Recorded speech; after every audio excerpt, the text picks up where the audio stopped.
Hi everyone, welcome to Impact Academy. So history series లో వేదిక age already ఒక video చేసాం. ఓకే, సో లాస్ట్ వీడియోలో ఇక్కడ వరకు కవర్ చేసాం. So let us look at the remaining part. Let us try to finish Vedic age today. Okay. So social religious life of Vedic age మనం చూసుకుంటే early Vedic period worship forces of nature and personified them as gods and goddesses. So already మనం flow చూసాం. Okay, Indus valley civilization అనేది ఒక type of city life. Okay, ఆ city life నుండి కూడా మనకి ఒక రకమైనటువంటి విలేజ్ లైఫ్ మనం వచ్చాం. After the decline of the Indus valley civilization there was a decline. People started spreading. Aryan invasion అవన్నీ కూడా చూసాం కదా, సెవెరల్ ఫ్యాక్టర్స్ చూసాం. ఆరియన్ ఇన్వేషన్ థియరీ అవన్నీ కూడా మనం చూసుకుంటే people started entering from outside. Okay, so ఆ ట్రైబల్ ప్రిన్సిపాలిటీస్ అవన్నీ అంతా కూడా ట్రైబల్ నేచర్ ఆఫ్ సొసైటీ అనేది డెవలప్ అయింది. ఓకే, తర్వాత అది వేదిక్ ఏజ్ ని మళ్ళీ మనం pre Vedic and post Vedic కింద కూడా మనం డివైడ్ చేసుకుంటే ఆల్రెడీ అది చూసాం.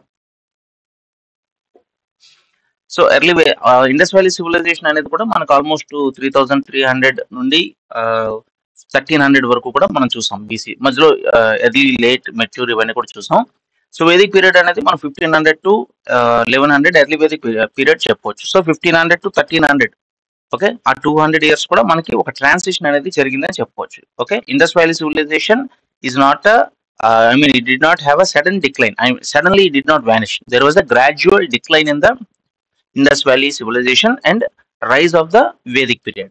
సో వేదిక్ పీరియడ్ లో మళ్ళీ 1500 టు 1100 బీసీ అంటే 1000 బీసీ కానీ అప్రాక్సిమేట్ గా ఎర్లీ వేదిక్ పీరియడ్ అయితే, అక్కడ నుండి మళ్ళీ లేటర్ వేదిక్ పీరియడ్ అనేది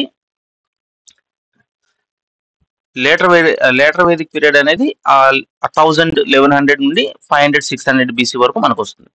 సో 500 600 బీసీ ఆ పీరియడ్ లోనే మనకి ఏంటంటే ఈ మగధ ఎంపైర్ ఇవన్నీ కూడా ఎస్టాబ్లిష్ అవడం, ఈ తర్వాత మహాజానపదాస్ వచ్చి దానిలో one of the mahajanapada Magadha అనేది it emerged as the most what is a monarchial system అనమాట. మిగతా అందరినీ కూడా ఓడించి మగధ ఎంపైర్ అనేది సృష్టించబడింది. సో అంతా కూడా మనం జనరలైజ్ గా ఆ టైం లైన్, ఓకే, ఆ ఫ్లో అంతా కూడా జనరల్ గా గుర్తుండాలి. సో ఎర్లీ వేదిక్ పీరియడ్ లో they worship forces of nature. So separate గా టెంపుల్స్ ఇవన్నీ కూడా అప్పటికి ఇంకా లేవు. సో ఎగ్జామ్ లో ఇది కూడా అడిగే అవకాశం ఉంటుంది. వేదిక్ పీరియడ్ లో we have seen construction of temples అంటే వినడానికి కరెక్ట్ గానే ఉంటుంది. ఎందుకంటే వేదిక్ పీరియడ్ వేదాసు ఇవి రాశారు. ఓకే, వేదాసు ఉపనిషత్స్ ఇవన్నీ కూడా కంపైల్ అవుతున్నాయి. సో టెంపుల్స్, ఈ రిలీజియన్ ఇదంతా కూడా ఎస్టాబ్లిష్ అవుతుంది. సో టెంపుల్స్ కూడా ఉండుండొచ్చు అనుకునే అవకాశం ఉంది. బట్ టెంపుల్స్ ఇవన్నీ కూడా మీకు తర్వాత వస్తాయి. అంటే గుప్తా పీరియడ్ లో అది టెంపుల్ ఆర్కిటెక్చర్ ఇవన్నీ కూడా ఒక ప్రాపర్ పీక్ వచ్చినప్పటికీ కూడా మనకి ఇంకొంచెం ముందే ఇక్షవాకుస్ ఆ టైంలో అరౌండ్ దట్ పీరియడ్ మనకి temple construction stand alone temples అనేది స్టార్ట్ అయింది. దానికి ముందు మనకి మౌర్యన్ ఎంపైర్ మౌర్య ఆర్కిటెక్చర్ లో మనం చూసుకుంటే రాక్ కట్ ఆర్కిటెక్చర్ అనేది మీకు ఎక్కువగా ఉంటుంది. Palace art, court art, okay, దానికంటే పాపులర్ ఆర్ట్ లో మీకు రాక్ కట్, ఈ కేవ్స్, అజంతా ఎల్లోరా కేవ్స్ ఇలాంటివంతా కూడా కేవ్ ఆర్కిటెక్చర్ అనేది మీకు మౌర్య పీరియడ్ ముందు ఉన్నటువంటి బుద్ధిస్ట్ పీరియడ్ నుండి మనకి స్టార్ట్ అవుతుంది. Okay, but stand alone temples అనేవి మీకు తర్వాత ఇక్షవాకుస్ ఆ పీరియడ్ లోనే మీకు వస్తాయి. దాని తర్వాత గుప్తాసు లేదా పల్లవాస్ కూడా డిఫరెంట్ స్టేజెస్ ఆఫ్ ఆర్కిటెక్చర్ ఉంటుంది. ఫస్ట్ అంతా కూడా చిన్న మోనోలిథిక్ ఒక పెద్ద స్టోన్ నుండి చిన్న టెంపుల్ తయారు చేయడం. ఓకే, ఆ తర్వాత ఏంటంటే డిఫరెంట్ ఉంటుంది. నందివర్మ, ఓకే, మమ్మల్ని షో టెంపుల్ ఏదైతే ఉందో అది ఇంకొంచెం తర్వాత లాస్ట్ స్టేజ్కి వచ్చేసరికి అపర్జాత స్టైల్ అంటే మీకు ఏంటంటే పెద్ద పెద్ద temples with complete sculptures, carvings అదంతా కూడా లేటర్ పీరియడ్ వచ్చింది. ఓకే, సో ఇనిషియల్ గా వేదిక్ పీరియడ్ లో టెంపుల్ సిస్టమ్ అనేది మీకు లేదు. Worship the forces of nature and personified them as gods and goddesses. తర్వాత Indra, Agni, Varuna and Marut were some of the gods, while Usha, Aditi, Prithvi were some of the goddesses. So అప్పటికి మనకి శివ, విష్ణు ఇవన్నీ కూడా అంటే రుద్ర అనేది ఉన్నప్పటికీ కూడా ఆ పీరియడ్ లో Indra is the most important god. Okay, most number of hymns were dedicated to Indra. So Indra, Agni is the medium through which ఆ రిచువల్స్ అన్ని కూడా గాడ్ కి రీచ్ అయ్యేది. Okay, so some of the solar gods and goddesses referred to in the Rigveda are Surya, Savitri, Pushan. Okay, so Varuna is the enforcer as well as upholder of law and order. Is known as the god of moral law. So వర్ణ అంటే ఈ ocean, rain ఇవే కాకుండా law and order and god of moral law. So ఇది కూడా కొంచెం confusing గా ఉండొచ్చు కాబట్టి అడిగే అవకాశం ఉంటుంది. ఓకే, వర్ణ ఈజ్ ఇప్పుడు ఇంద్ర అనగానే మనకి గాడ్ ఆఫ్ థండర్ అన్నట్టు, వర్ణ ఈజ్ గాడ్ ఆఫ్ రెయిన్ అంటే మనకి వినడానికి వర్ణ అంటే రెయిన్ కాబట్టి కరెక్ట్ గానే ఉంటుంది. బట్ వర్ణ is also up holder of law and order and is also known as the god of moral law. So though Aryan society was patriarchal, women were treated with dignity and honor. So position of women కూడా మీకు చాలా important. Indus valley civilisation కూడా better గా ఉండేది, early Vedic period లో కూడా బాగానే ఉండేది, లేటర్ వేదిక్ పీరియడ్ లో డిక్లైన్ అనేది స్టార్ట్ అయింది. అది అలాగా హర్షవర్ధన ఎంపైర్ వచ్చేసరికి కంప్లీట్ గా బాగా డిక్లైన్ అయ్యి ఆర్థడాక్స్, ఓకే, కంప్లీట్ రెస్ట్రిక్టెడ్. ఆ తర్వాత ఢిల్లీ సుల్తానేట్ ముఘల్స్ వచ్చినప్పుడు ఆబ్వియస్లీ ఆ ఇన్వేజన్, ఎత్తుకుపోవడం ఇవన్నీ కూడా ఉన్నాయి కాబట్టి మీకు ఏంటంటే చాలా చిన్న ఏజ్ లోనే మ్యారేజ్ చేయడం, ఓకే, చైల్డ్ మ్యారేజెస్ కానీ, బాగా పరదా సిస్టము, బయటికి వెళ్ళకుండా ఎడ్యుకేషన్ అంతా లేకుండా అదంతా కూడా మీకు తర్వాత మిడివల్ పీరియడ్ లో బాగా రిస్ట్రిక్షన్స్ కనబడతాయి. బట్ ఎర్లీ వేదిక్ పీరియడ్ లో women were treated with dignity and honour. So Niyoga system, widow could marry the younger brother of her deceased husband. Okay, so ఈ నియోగ సిస్టమ్ కూడా మనకి ఆ పీరియడ్ లో ఉన్నటువంటి చాలా కల్చర్స్ లో మీకు ఇది కనబడుతూ ఉంటుంది. ఓకే, ఇప్పటికీ కూడా అబ్రహామిక్ రిలీజియన్స్ లో ఆ ఇజ్రాయెల్ అటు సైడ్ మీకు జెరూసలం ఆ ఫౌండేషన్స్ అవన్నీ కూడా చూస్తే అక్కడ కూడా మీకు కాన్సెప్ట్ ఎక్కువ కనబడుతుంది. Okay, widow could marry the younger brother of the deceased husband, ఆ కాన్సెప్ట్ మనకి చాలా చోట్ల కనబడుతుంది. Soma, Sura were alcoholic drinks. So animal worship అనేది పర్టికులర్ గా లేదు. Aghanya, the cow was not to be killed, ఎందుకంటే cattle wealth, okay, agricultural society, pastoral society కాబట్టి cattle was not to be killed. తర్వాత మీకు రిచువలిస్టిక్ సిస్టమ్స్ అవి ఎక్కువ అయినప్పుడు ఈ క్యాటిల్ కూడా స్లాటర్ చేయడం, ఓకే, బలి కింద ఇవ్వడం అవంతా కూడా మనం లేటర్ వేదిక్ పీరియడ్ లో స్టార్ట్ అవుతుంది. సో ఎర్లీ వేదిక్ పీరియడ్ లో అంతా కూడా కొంచెం మోరల్ వాల్యూస్ ఎక్కువ, compilation of Vedas, Upanishadic thought, okay, ఇదంతా కూడా ఎక్కువ ఉంటుంది. సో లేటర్ వేదిక్ పీరియడ్కి వెళ్ళేసరికి మీకు ఎక్కువ రిచువలిస్టిక్, ఎక్కువ ఆర్థడాక్స్ అనేది మీకు కనబడుతుంది. Society was comprised of 4 varnas, Brahman, Kshatriyas, Vaishyas and Shudras. So ఈ వర్ణ సిస్టమ్ కూడా లేటర్ వేదిక్ పీరియడ్ లో మీకు అది ఇంకొంచెం మెటీరియలైజ్ అవుతుంది. సో బ్రాహ్మణ్, క్షత్రియ, వైశ్య, శూద్ర. సో బ్రాహ్మణ్ అంటే కంప్లీట్ ఓన్లీ వేదాలు అవి చదవడం, ఎడ్యుకేషన్ ఆ పాయింట్ ఆఫ్ వ్యూలో. క్షత్రియ అంటే అడ్మినిస్ట్రేషన్, ఓకే, కింగ్స్ ఎక్సెట్రా, సేనాధిపతి ఎక్సెట్రా వాళ్ళందరూ కూడా అడ్మినిస్ట్రేషన్. వైశ్యాస్ అంటే బిజినెస్ క్లాస్, మర్చెంట్ క్లాస్. శూద్ర అంటే వర్కింగ్ క్లాస్, ఎవరైతే పని చేస్తారో వాళ్ళు. సో ఈ 4 క్లాసుల్లో కూడా లేని వాళ్ళని అవర్ణ అనేవారు. ఓకే, ఎవరైతే ఈ చెత్త ఎత్తేవారు, లేదా క్యాటిల్ స్లాటర్ ఈ చేసేవారు, లేదా ఈ డెడ్ బాడీస్ ఎత్తేవాళ్ళు, వాళ్ళందరికీ కూడా they were considered as untouchables. Okay, so Shudra is not untouchable. చాలా మంది శూద్ర అంటే అన్టచబుల్ అనుకుంటారు. శూద్ర అంటే మీకు అంతా ఆల్ వీవింగ్, ఓకే, వీవర్స్, తర్వాత సెవరల్ ఫార్మర్ సెక్షన్స్, తర్వాత gold makers, okay, oil mongers etcetera, all activities అందరూ కూడా శూద్ర కింద వస్తుంది అనమాట.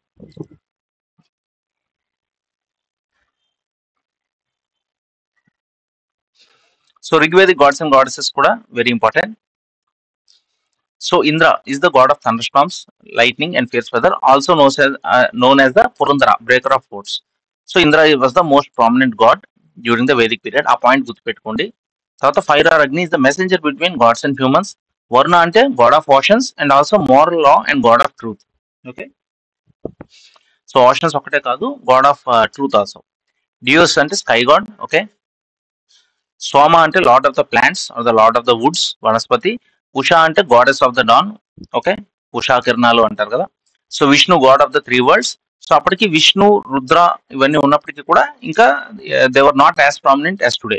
ఓకే, మారుట్స్ అంటే స్టామ్ గాడ్. పృథ్వీ అంటే goddess of grain and of procreation. Surya destroyer of darkness. Pushan responsible for marriages, journeys, roads, feeding of cattle. Aditi అంటే goddess of eternity. Aranyani అంటే goddess of forest. So maximum పేరు చూసి చాలా వరకు గెస్ చేయొచ్చు, బట్ ఇవన్నీ కూడా అడుగుతూ ఉంటారు frequent. So later Vedic period మనం చూసుకుంటే the period between 500 BC and 500 AD saw the crystallization of caste system. So మనం ఆల్రెడీ ఇక్కడ చూసాం ఎర్లీ వేదిక్ ఏజ్ అనేది మీకు ఓకే. సో ఎర్లీ వేదిక్ అనేది 1500 టు 1100 అరౌండ్ ఆ పీరియడ్ చూసుకుంటే, లేటర్ వేదిక్ ఏజ్ అనేది 1100 టు 500 బీసీ ఆ పీరియడ్ వరకు లేటర్ వేదిక్ ఏజ్ అనేది మనం మేజర్ గా చూస్తాం. అక్కడ నుండి ఏంటంటే మీకు ఈ మగధ ఎంపైర్ ఇవన్నీ కూడా స్టార్ట్ అవుతాయి. ఓకే. దాని ముందే మీకు మహాజానపదాస్ ఇవన్నీ వస్తాయి. వాటిలోన Magadha will emerge as victorious and ఒక లార్జ్ ఎంపైర్ అనేది మీకు ఫార్మ్ అవుతుంది. ఓకే. పాట్లీపుత్ర అవన్నీ కూడా ఇక్కడ ఉంటాయి. Around current day Patna, that was the capital. Pataliputra was the capital for most of the time. మీకు మాక్సిమం డైనాసిటీస్ లో పాట్లీపుత్ర అనేది కనబడుతుంటుంది. But of course different times లో డిఫరెంట్ క్యాపిటల్స్ అవి ఉంటాయి. క్యాపిటల్స్ మారుస్తూ ఉంటారు అటు ఇటు. సో ఎవరు మార్చారు అవి, ఎస్పెషల్లీ డ్యూరింగ్ మౌర్యన్ ఎంపైర్ కానీ, లేదా తర్వాత తర్వాత గుప్తా ఎంపైర్ లో కానీ క్యాపిటల్స్ అటు ఇటు మారుతున్నప్పుడు ఎవరు ఏది మార్చారు అనేది కూడా మనం గుర్తుపెట్టుకోవాలి. తర్వాత number of costs increased because of the growth of several crafts, arrival of new elements in population, intercaste marriages, okay, anulom and Pratiloma.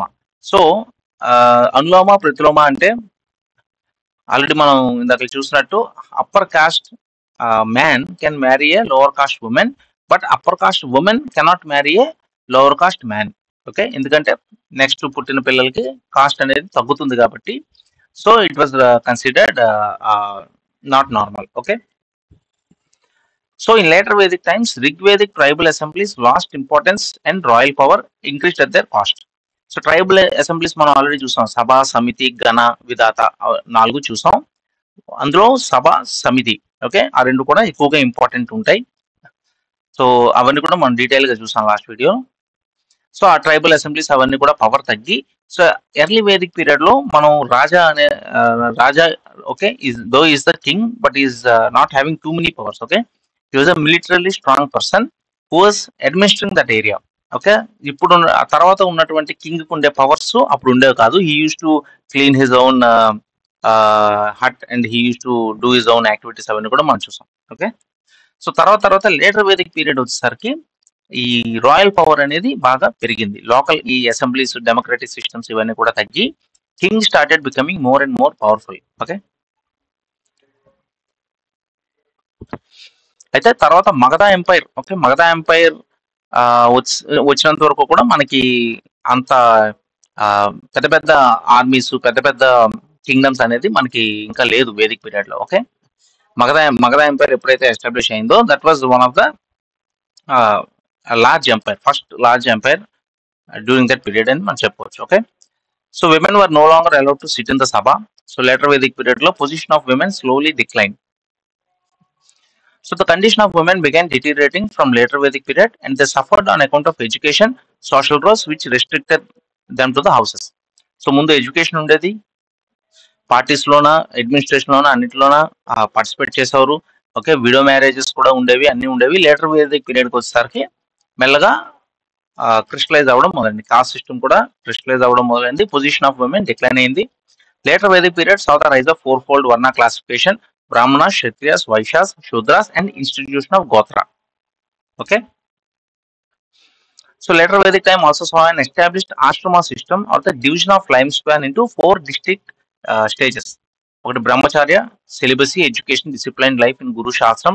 గృహస్థ అంటే మ్యారీడ్ లైఫ్, ఫ్యామిలీ లైఫ్. వనప్రస్థ అంటే గ్రాడ్యువల్ డిటాచ్మెంట్, అంటే వనం అంటే ఫారెస్ట్. ఓకే. సో ఫారెస్ట్ కి shift అయ్యి gradual detachment from the regular day to day life, ఈ politics వీటి నుండి దూరంగా వెళ్ళిపోయి సన్యాస అంటే కంప్లీట్ ఇంకా లాస్ట్ స్టేజ్ ఆఫ్ లైఫ్ వచ్చినప్పుడు అన్ని వదిలేసి life dedicated to spiritual pursuit away from the worldly life. Okay. However these stages were not applicable to women or to people from lower వర్నాస్.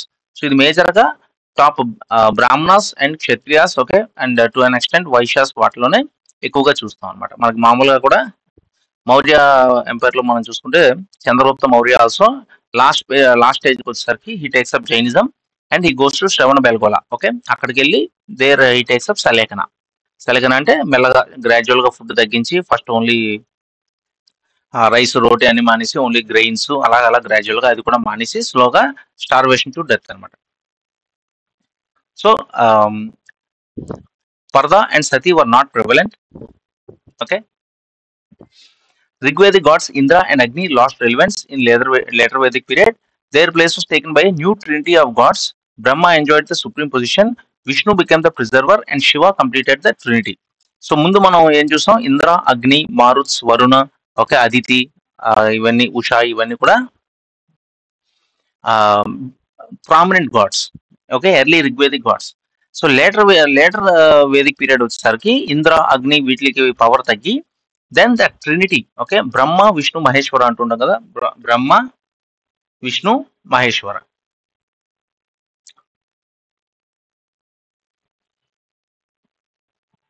Okay, so trinity religion became extremely ritualistic. So ఇలాంటి points major గా observe చేస్తుంటారు. Religion became extremely ritualistic. Okay, so ముందు ఏంటంటే మనకి వేదాసు, ఉపనిషత్సు అదంతా కూడా ఒక thought process. Okay, అంటే మనిషి బాగా బతకడానికి, హ్యాపీగా ఉండడానికి ఎలాగ అయితే ఉండాలి, ఓకే, ఒక సిస్టమ్. బ్రహ్మచర్య అంటే ఎర్లీ పీరియడ్ లో సెలిబసీ మెయింటైన్ చేస్తూ ఎడ్యుకేషన్, డిసిప్లైన్, తర్వాత ఫ్యామిలీ లైఫ్, ఓకే, అందరూ సన్యాసం తీసుకుంటే మనకి ఎకనమీ అనేది లేదా ఈ సొసైటీ అనేది ముందుకెళ్ళదు. So some people will stay in Grihastha. Family period లో ఉన్నప్పుడు they will have kids, they will take care of the affairs of the village అన్ని చేసి అదంతా అయిన తర్వాత then Vanaprastha, slowly detachment, okay, Sannyasa, ఇలాంటి కాన్సెప్ట్స్, ఓకే, ఇవన్నీ కూడా డెవలప్ చేసింది ఎర్లీ వేదిక్ పీరియడ్ లో. ఓకే, సో తర్వాత లేటర్ వేదిక్ పీరియడ్ కి వచ్చేసరికి మీకు ఏంటంటే religion became more ritualistic, okay, varna system became more prominent, ఇవన్నీ కూడా మనం చూసాం. So economy of Vedic age చూసుకుంటే ఎర్లీ వేదిక్ పీరియడ్ లో Vedic people continue to produce barley, various animals were domesticated, lion, elephant and boar were known to them. Okay, తర్వాత money and markets were known but they were not extensively used. Cows and gold ornaments of fixed value were the media of exchange. Okay, cow is also a very standard unit of exchange. So మనకి barter system అనేది early Vedic period లో చూసాము. అప్పుడే various animals being domesticated, art of healing wounds and curing diseases was in existence and expert in surgery. So మనకి సుశ్రుత, చరక సంహిత ఇవన్నీ కూడా అప్పుడే రాశారు. సో అప్పుడు సర్జరీస్, ఈ ఆయుర్వేద ప్రాక్టీస్ ఇవన్నీ కూడా మనకి ఎర్లీ వేదిక్ పీరియడ్ లో ఉన్నాయి. సో లేటర్ అప్పటికి మేజర్ గా మనం చూడాల్సింది ఏంటంటే బార్టర్ సిస్టమ్. మనీ ఉన్నప్పటికీ కూడా barter system and gold ornaments etcetera and cow was a standard unit, అవన్నీ కూడా early Vedic period. So later Vedic period వచ్చేసరికి so bali or voluntary donation was prevalent, house were the measure of wealth. So ఇక్కడ bali or voluntary donation అంటే one form of tax అని చెప్పొచ్చు. ఇప్పుడు మనం ఎలాగైతే గవర్నమెంట్ ట్యాక్స్ కడతామో అప్పుడు కూడా ఈ టాక్సేషన్ సిస్టమ్ అనేది మేజర్ గా మనకు స్టార్ట్ అయింది. అంటే ఎర్లీ వేదిక్ పీరియడ్ లో king did not have too many powers. Later Vedic వచ్చేసరికి king became more powerful. Okay, so kingdoms అవి కూడా పెద్దవవుతున్నాయి కాబట్టి దాన్ని మేనేజ్ చేయడానికి కింగ్ వాళ్ళు ఏంటంటే మిగతా పనులన్నీ మానేసి only administration, okay, protection of the Kingdom అది చూసేవారు. సో వాళ్ళకి ఏంటంటే బలి ఆర్ వాలంటరీ డొనేషన్ అనేది ఇవ్వడం జరిగింది. Okay, some form of tax.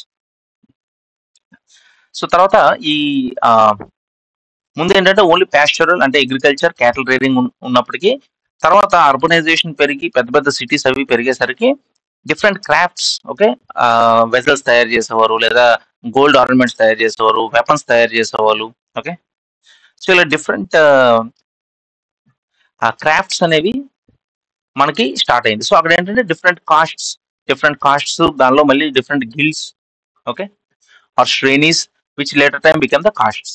So ఎవరైతే కుమ్మరి వాళ్ళు, ఎవరైతే పాటరీ చేసేవాళ్ళో వాళ్ళందరూ కుమ్మరి వాళ్ళు, ఎవరైతే చేనేత ఈ బట్టలు అవి కాటన్ వీవింగ్ ఇవన్నీ, ఓకే, సిల్క్ వీవింగ్ ఇవన్నీ చేస్తారు వాళ్ళు చేనేతకారుల కింద. ఓకే, సో బ్లాక్ స్మిత్స్ కానీ గోల్డ్ స్మిత్స్ కానీ ఇలా ఫస్ట్ ఇనిషియల్ గా they started farming guilds. Okay, guild అంటే వాళ్ళందరూ గ్రూప్ గా ఫార్మ్ అయ్యి శ్రేణి, ఓకే, శ్రేణికి ఒక లా ఉంటుంది, శ్రేణి ధర్మ, ఒక head etcetera. So that later became cost. Okay, so ఇవన్నీ కూడా లేటర్ వేదిక్ పీరియడ్ లో ఎమర్జ్ అయ్యాయి. So during the later Vedic period rice and wheat became the chief crops. So ముందు మనం బార్లీ చూసాం, ఎర్లీ వేదిక్ పీరియడ్ లో ఎక్కువగా barley చూసాం, తర్వాత rice and wheat, okay, became the chief crops. Keep that in mind. Okay, అడిగే అవకాశం ఎక్కువ ఉంటుంది. So behaviour of guild members was controlled through a guild code. Customarily the guild or shreni dharma had the power of law. So అందరికి అంటే ఇప్పుడు వాళ్ళు ఏంటంటే for example potters ఉన్నారంటే వాళ్ళు ఆ క్వాలిటీ ఎంత ఉండాలి, ఎలా ఉండాలి, ప్రైస్ ఎలా ఉండాలి అవన్నీ కూడా డిసైడ్ చేసేవారు. సో వాళ్ళు ఎవరికైనా ఏదైనా కష్టం వస్తే కూడా చూసుకోవడం అవన్నీ కూడా. సో బేసికలీ ఒక యూనియన్ లాగా ఫార్మ్ అయ్యి and also what ever law they make also had the power of law. Okay, these guilds could act as bankers, financiers and trustees as well.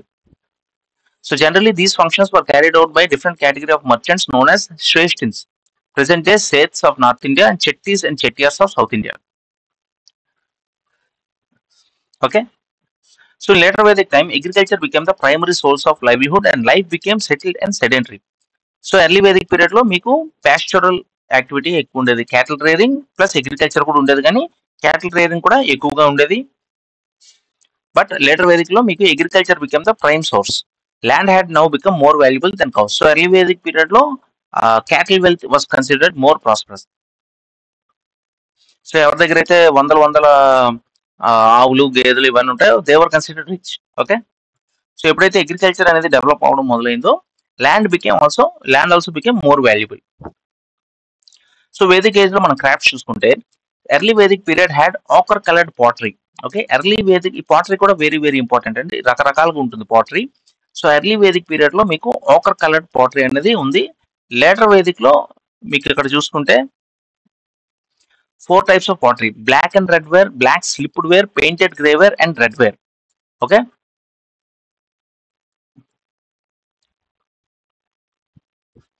So different crafts చూసుకుంటే early period లో మీకు ఇది dice, okay, games ఆడడానికి dice, different types of weapons, pottery ఇదంతా కూడా వస్తుంది.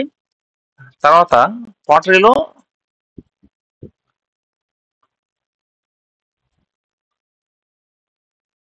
So పాటరీలో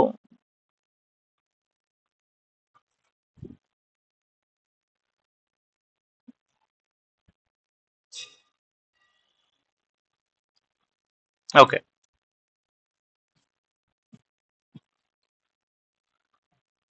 so early Vedic period మనం చూసుకుంటే ఓకర్ కలర్డ్ పాటరీ అండి. Okay, so ochre coloured pottery ఇది. లేటర్ వేదిక్ పీరియడ్ లో మీరు చూసుకుంటే పెయింటెడ్ గ్రే వేర్. సో ఈ రెండు మీరు అబ్జర్వ్ చేస్తే ఇది చూసారు అంత కరెక్ట్ రౌండ్ షేప్ లో లేదు. సో ఇది ఏంటంటే ఇంకొంచెం the main purpose here is utility.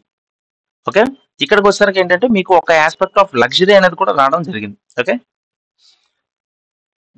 So early Vedic period లో ochre coloured pottery. Okay, this is ochre coloured pottery. తర్వాత లేటర్ వేదిక్ పీరియడ్ లో this is called painted grey wear.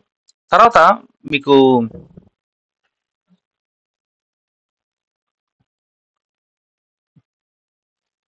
So pottery మీద కూడా మనకి frequent గా questions అడుగుతూ ఉంటారండి. Okay, so పాటరీలో చూసుకుంటే for example black and red ware. Okay, so ఇది బ్లాక్ అండ్ రెడ్ వేర్. తర్వాత black and red ware okay combination. ఇది ఏంటంటే పెయింటెడ్ గ్రే వేర్, ఇది గ్రే వేర్ కింద రావచ్చు. ఓకే, ఇది మీకు ఏంటంటే ఓకర్ కలర్డ్ పాటరీ ఇవన్నీ కూడా మనం చూసాం. ఎర్లీ వేదిక్ పీరియడ్ లో మనకి ఓకర్ కలర్డ్ పాటరీ అనేది మనకి ఎక్కువ కనబడుతుంది. తర్వాత మనకి లేటర్ వేదిక్ పీరియడ్ లో ఇది చూడండి, ఎర్లీ వేదిక్ పీరియడ్ లో okay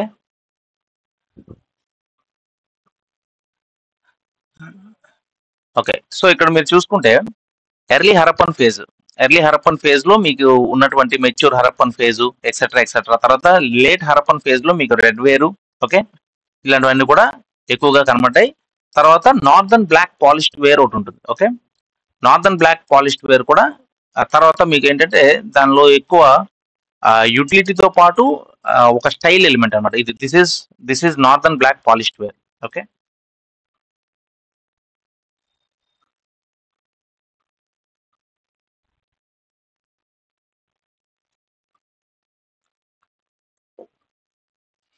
okay so this is northern black polished ware.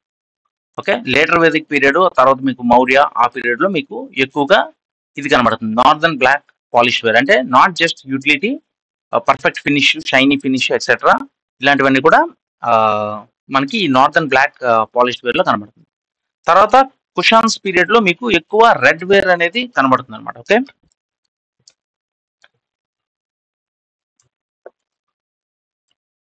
Okay so ఈ రెడ్ వేర్ ఓకే, కుషాన్ డైనాసిటీలో మీకు రెడ్ వేర్ అనేది ఎక్కువగా కనబడుతుంది. Okay, Kushan red ware characteristic pottery of the Kushan period in India, widely used ceramic. It was either plain or polished with medium to fine fabric. So exam point of వ్యూలో ఇవన్నీ కూడా మీరు basic గా గుర్తుపెట్టుకోవాలి. Okay, ochre coloured pottery, coloured pottery మీకు early Vedic period లో వస్తుంది. Okay, తర్వాత లేటర్ వేదిక్ పీరియడ్ లో మీకు painted grey ware, okay, red and black ware, తర్వాత northern black polished ware, NBPW, ఇవన్నీ కూడా లేటర్ వేదిక్ పీరియడ్ లో వస్తాయి. ఓకే, తర్వాత పాలిష్డ్ బ్లాక్ ఇవన్నీ కూడా మీకు తర్వాత మౌరియన్ పీరియడ్ తర్వాత వస్తాయి. తర్వాత కుషాన్స్ లో especially red where is very famous for cushion period. Okay, so ఈ పాటరీలో బేసిక్స్ గుర్తుపెట్టుకోవాలి. Okay, so ochre colored pottery is the bronze age culture of the Indo-Gangetic plain, generally dated to 2000 to 1500. అంటే మీకు mostly early Vedic తో పాటు ఇక్కడ ఒక late Harappan face కూడా మీకు మిక్స్ వస్తుంది. Okay, so Punjab to north eastern Rajasthan, western Uttar Pradesh etcetera ఆ ఏరియా అంతా కూడా మీకు ochre colored pottery అనేది ఎక్కువగా కనబడుతుంది. సో లేటర్ వేదిక్ ఏజ్ చూసుకుంటే, later Vedic period people were acquainted with 4 types of pottery. Black and red ware, okay, already చూసాం కదా. Black slipped ware, painted grey ware, ఇందాక రైట్ సైడ్ చూసిన picture red ware. Okay, red ware కూడా మీకు major గా కుషాన్స్ period లో ఎక్కువగా కనబడుతుంది. So painted grey ware is a grey coloured wheel made thin walled pottery decorated with geometric designs. Okay, ఇప్పుడు చూసాం కదా geometric designs, this is painted grey ware. Okay, geometric designs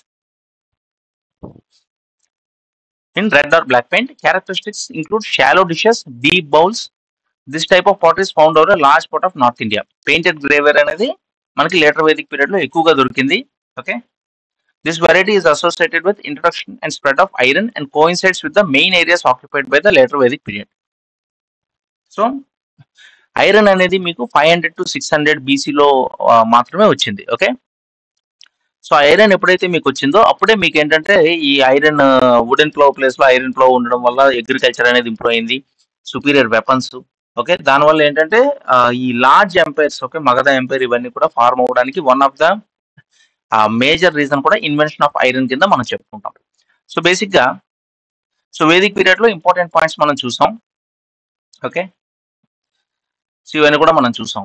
okay, family, kula, village, grama etcetera, people, jana, rashtra, ఇవన్నీ కూడా మనం చూసాం later Vedic period. Okay, social life ఇవన్నీ కూడా in general గా మనం చూసాం, డిఫరెంట్ వర్ణాసు. Okay, fine. సో ఒకసారి మ్యాప్స్ కూడా చూసి క్లోజ్ చేద్దాం. సో మనకి ఋగ్వేద, సామవేద ఇవన్నీ కూడా చూసాం. Rigveda is the collection of hymns, oldest of all Vedas Rigveda.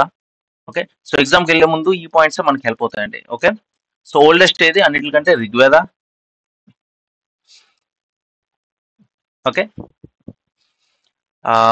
Compiled in మండలాసు ఆ కథ. సో దీనిలో మనం చూస్తాం ముండక ఉపనిషత్తు ఉంటుంది. ముండక ఉపనిషత్తులో సత్యమేవ జయత ఉంటుంది. ఓకే, తర్వాత గాయత్రి మంత్ర కూడా ఎక్కడ చూసాం, వచ్చినప్పుడు చూద్దాం.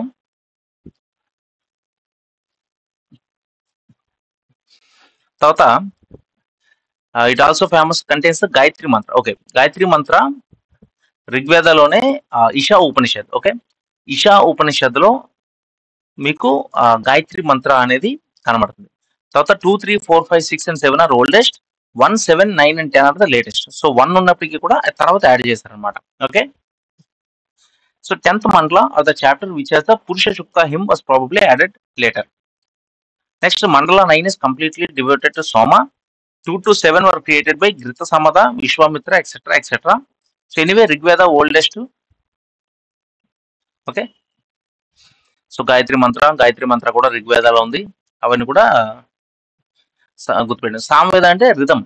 ఓకే, ఇక్కడ ఉన్న శ్లోకాలకి ఇక్కడ ఏంటంటే రిథమ్ తో ఉంటుంది. Rhythm A compilation of hymns for Rigveda. So ఇక్కడ ఏంటంటే ఒక రిథమ్ లో ప్రొనౌన్స్ చేయడం, ఓకే, చిన్న మ్యూజిక్ టచ్ చేయడం అవన్నీ కూడా జరుగుతుంది.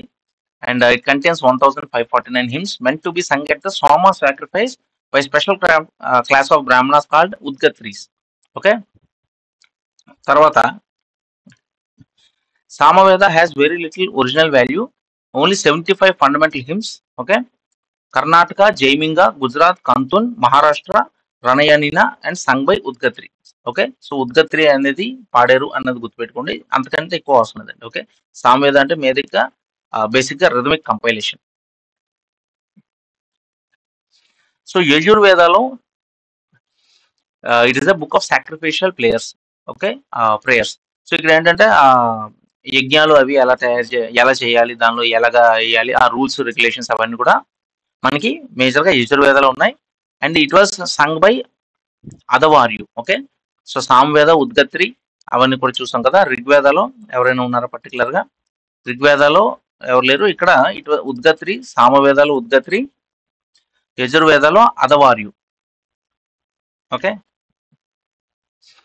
So mantras tell us how sacrifices for to be performed, అంటే యజ్ఞాలు, యాగాలు ఇవన్నీ ఎలా చేయాలి అనేది ఇందులో మేజర్ గా రాసింది. తర్వాత it is also divide into Krishna Yajurveda and Shukla Yajurveda. Krishna Yajurveda అంటే బ్లాక్, శుక్ల అంటే వైట్. ఓకే. సో అథర్వ వేద is Mantra for magic spells. Okay. Ritualistic system and superstitions. So ఇందులో ఏంటంటే ఆ ఫలానా రోజు ఫలానా చెట్టు కింద వెళ్ళి ఫలానా ఏదో కడితే ఇది జరుగుతుంది, అలాంటివన్నీ అన్నమాట. ఓకే. ఈ తంత్రాలు మంత్రాలు. ఓకే. పలానా అమావాస్య రోజు ఆ, పలానా చెట్టు కింద వెళ్ళి అలాంటి ఏవి ఉంటాయి కదా, ఇలాంటి తంత్రాలు ఇవన్నీ సూపర్స్టిషియస్ ఏవైతే ఉంటాయో అవన్నీ కూడా అథర్వ వేదాలో మెన్షన్ చేసి ఉన్నాయండి. ఓకే. ఇలా చేస్తే ఇలా బెనిఫిట్ వస్తుంది, ఇలాంటివన్నీ కూడా. ఓకే. ఇదంతా కూడా జస్ట్ ట్రై టు రిమెంబర్. తర్వాత ఋగ్వేదిక్ గాడ్స్ కూడా చూసాం. ఇంద్ర, అగ్ని, వరుణ, మారుట్స్. ఓకే. ఇవన్నీ కూడా చూసాం. Goddesses Aditi. Okay. గంధర్వాసు, musicians, Ashwins ఇవన్నీ కూడా రఫ్ గా చూసాం. సో టైప్ ఆఫ్ మ్యారేజెస్ అందులో లేదు. ఇది కూడా ఫ్రీక్వెంట్ అడుగుతుంటారు. ఫస్ట్ బ్రహ్మ వివాహం. సో బ్రహ్మ వివాహం అంటే marriage of a girl to a man of the same varna with Vedic rites and rituals. So అంత పర్ఫెక్ట్ గా జరిగితే ఒకే వర్ణ ఒకే క్యాస్ట్ లో ఉన్నటువంటి అమ్మాయి అబ్బాయి ప్రాపర్ వేదిక్ రైట్స్ రిచువల్స్ అన్ని జరిగితే అది బ్రహ్మ వివాహం. ఓకే. అంటే పర్ఫెక్ట్ మ్యారేజ్ అన్నమాట. ఓకే. సో దైవ వివాహం అంటే father gives the daughter to the sacrificial priest as part of fee or dakshina. So ఎవరైతే ఆ, ఈ priest Brahmin or priestly class, okay, ఎవరైతే ప్రీస్ట్ వచ్చి ఈ పూజ అది చేసి రిచువల్స్ యాగాలు చేశారో అతనికి ఏంటంటే డాటర్ ని ఒక ఫీజ్ కింద ఇవ్వడం, దక్షిణ కింద డాటర్ ని మ్యారేజ్ అంటే ఆ ప్రీస్ట్ కి మ్యారేజ్ కింద ఇస్తే దట్ ఈస్ దైవ వివాహం. Okay. Next Arsha. Okay. Arsha అంటే token bride price of a cow and bull is given. So మామూలుగా మ్యారేజ్ చేసి దానిలో ఈ ఒక ఆవుని కానీ ఒక బుల్ని కానీ బ్రైడ్ ప్రైస్ అంటే ఒక రకమైన డౌరీ కింద ఇస్తే that is called as the Arsha. Prajapati అంటే marriage without dowry and bride price. Okay. ఎటువంటి డౌరీస్ ఏమి లేకుండా మ్యారేజ్ చేసుకుంటే దట్ ఈస్ ప్రజాపతి. గంధర్వ వివాహం అంటే marriage by the consent of two parties, అంటే ఒక రకంగా లవ్ మ్యారేజ్ అన్నమాట. So both boy and girl ఇష్టపడి పెళ్లి చేసుకుంటే దట్ ఈస్ కాల్డ్ గంధర్వ వివాహం. Special form of it was Swayamvara or self choice. So Swayamvara అంటే అందరూ అక్కడ లోపల ఉన్నటువంటి ఎలిజిబుల్ బ్యాచిలర్స్ అందరూ కూడా వస్తే వాళ్ళకి ఏదో చిన్న టెస్ట్ పెట్టి దానిలో ఎవరిని కావలిస్తే వాళ్ళని గర్ల్ చూస్ చేసుకోవచ్చు, అది స్వయంవరం. So that consent between two parties అయితే గంధర్వ వివాహం. అసుర అంటే marriage by purchase. Okay. So అసుర, పైశాచిక, రాక్షస అనేది కొంచెం నెగిటివ్ ఇదిలో వస్తాయి. మిగతా 5 పాజిటివ్ పాయింట్ ఆఫ్ వ్యూలో వస్తాయి. సో అసుర అంటే మ్యారేజ్ బై పర్చేస్. పైశాచిక అంటే it is seduction of a girl while asleep, అంటే మందు పెట్టి పెళ్లి, ఏదో మందు పెట్టడం లేదా ఆ మతి స్థిమితం లేని పొజిషన్ లో పెళ్లి చేసుకోవడం, అలాగే ఏంటంటే సో ఇది it's type of illegal marriage అనమాట. ఓకే. సో రాక్షస అంటే మ్యారేజ్ బై క్యాప్చర్, అంటే ఎత్తుకెళ్ళిపోయి పెళ్లి చేసుకోవడం. సో అసుర అంటే డబ్బులు ఇచ్చి కొనుక్కోవడం, రాక్షస అంటే క్యాప్చర్ చేసి పెళ్లి చేసుకోవడం. These are the 8 types of marriages అండి. ఓకే. సో వీటి మీద కూడా క్వశ్చన్స్ అడుగుతూ ఉంటారు. సో నిష్కా అంటే గోల్డ్ కాయిన్, సతమన అంటే గోల్డ్ సిల్వర్.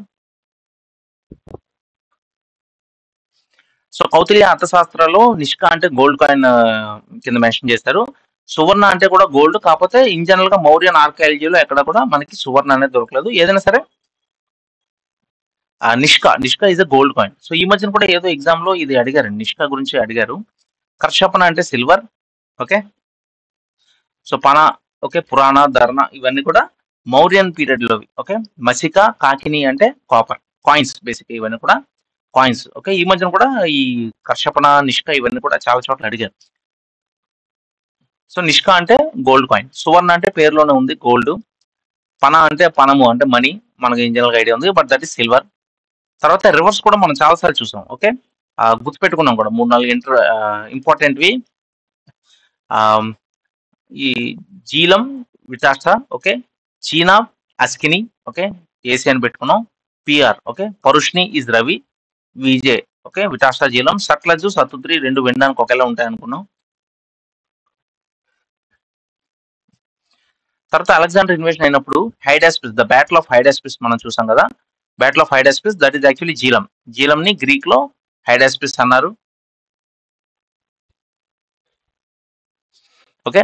సో ఈ రివర్స్ లో మనం మేజర్ గా ఒక 4 ఈజీగా గుర్తుపెట్టుకున్నాం. ఒకటి విజే ఓకే. విజే అంటే Jhelum okay. Vitasta Jhelum very Jhelum Vitasta okay. VJ Vitasta Jhelum, Asikni Chenab AC, తర్వాత పిఆర్ ఓకే. పరుష్ని రవి ఇక్కడ ఉంది. పరుష్ని రవి ఓకే. తర్వాత సతుద్రి సట్లజ్ ఓకే. ఈ 4 మినిమం గుర్తుపెట్టుకుంటే మ్యాచ్ ద ఫాలోయింగ్ లా అడిగినప్పుడు ఏంటంటే అట్లీస్ట్ 1 or 2. సో 1 or 2 మనం మ్యాచ్ చేసుకోగలిగితే మిగతాది మనకి ఎలిమినేట్ అయిపోతుంది. ఓకే. సో సింధు అంటే బేసిక్ ఇండస్ వ్యాలీ ఏదైతే ఉందో మెయిన్ రివర్, అందుకే సింధు నాగరికత అని వచ్చింది పేరు. సో మిగతావి ఎంతవరకు గుర్తుపెట్టుకుంటే అంత ఈజీ. యమున, జమున, గంగా, గంగా ఓకే. విపాస్ అంటే బీస్ ని విపాస్ అని కూడా అన్నారు. సో విబి ఓకే. సో 3 అట్లీస్ట్ ఈ 3 అయితే మినిమం గుర్తుపెట్టుకోండి. విటాస్టా జీలం, అస్కిని చీనా ఓకే. పరుష్ని రవి, చతుర్థి సట్లజ్. రైమింగ్ ఉంది కాబట్టి ఈజీగా గుర్తుపెట్టుకోవచ్చు. ఎస్ఐటి. సో అట్లీస్ట్ ఈ 4 గుర్తుపెట్టుకుంటే ఈ మిగతావి మనం ఎలిమినేట్ చేసుకోవడానికి ఈజీ ఉంటుంది. సో ఇవి మోస్ట్ ఇంపార్టెంట్ పాయింట్స్. ఇవన్నీ కూడా ఆల్రెడీ మనం కవర్ చేసాం. Okay. So these are all very important. ఇవన్నీ కూడా definitions okay. Fine. So more or less మనం వేదిక్ పీరియడ్ లో మోస్ట్ ఇంపార్టెంట్ పాయింట్స్ అన్ని కూడా మనం కవర్ చేసాం. నెక్స్ట్ క్లాస్ లో మహాజానపదాస్ ఓకే. మహాజానపదాస్ అవన్నీ కూడా మనం will try to cover in the next class. Okay. Thank you.